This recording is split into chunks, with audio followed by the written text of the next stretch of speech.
ಎಷ್ಟು ಸ್ಮೂತ್ ಆಗಿದೆ ನೋಡಿ ಗೋಳಿ ಬಜೆ ನಮ್ಮದು.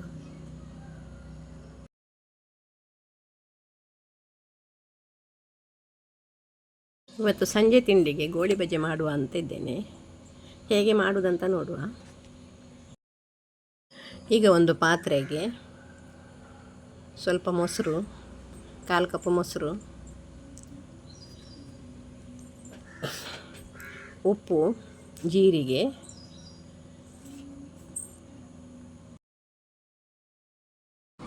ಸ್ವಲ್ಪ ಶುಂಠಿ,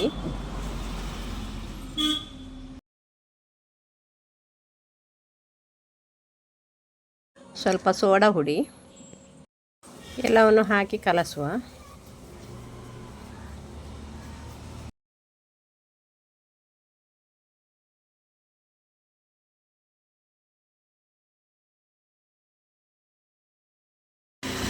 ಆಮೇಲೆ ಸ್ವಲ್ಪ ತೆಂಗಿನಕಾಯಿ ಚೂರು ಇದನ್ನು ಕೂಡ ಹಾಕುವ. ಇದಕ್ಕೆ ಈಗ ಸ್ವಲ್ಪ ಕಡಲೆ ಹಿಟ್ಟು, ಸ್ವಲ್ಪ ಮೈದಾ,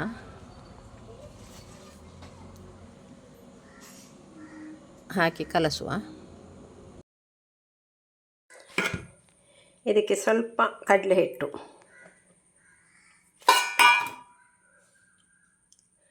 ಆಮೇಲೆ ನಾನು ಸ್ವಲ್ಪ ಉದ್ದಿನ ಹಿಟ್ಟನ್ನು ಕಡ್ದಿಟ್ಟಿದ್ದೇನೆ. ಉದ್ದಿನ ಹಿಟ್ಟನ್ನು ಹಾಕ್ತಾ ಇದ್ದೇನೆ. ಇದು ಹಾಕಿದರೆ ಸ್ಮೂತಾಗಿ ಬರ್ತದೆ. ಇದನ್ನು ಎಲ್ಲವನ್ನು ಕಲಸುವ. ಈಗ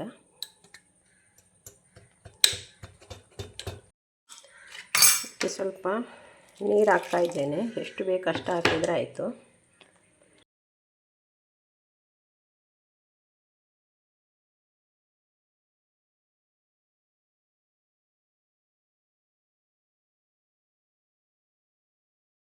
ಸ್ವಲ್ಪ ಹಸಿಮೆಣಸು, ಆಮೇಲೆ ಕೊತ್ತಂಬರಿ ಸೊಪ್ಪು ಕೂಡ ಹಾಕ್ತಾ ಇದ್ದೇನೆ.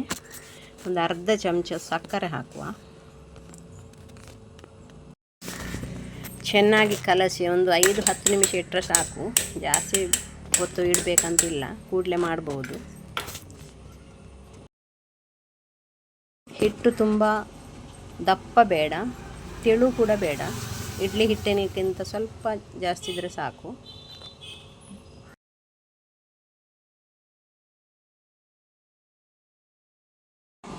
ಹಿಟ್ಟು ಇಷ್ಟು ತೆಳು ಸಾಕು, ತುಂಬ ದಪ್ಪ ಕೂಡ ಬೇಡ.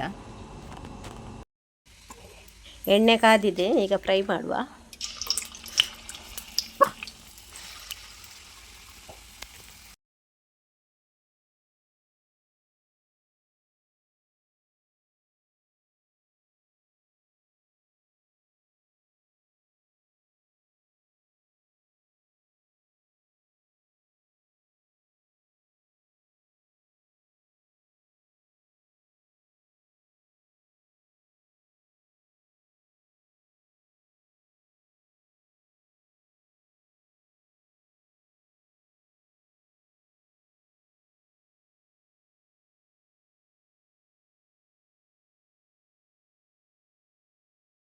ಈಗ ರುಚಿ ರುಚಿಯಾದ ಗೋಳಿ ಬಜೆ ರೆಡಿ ಆಯಿತು ನೋಡಿ.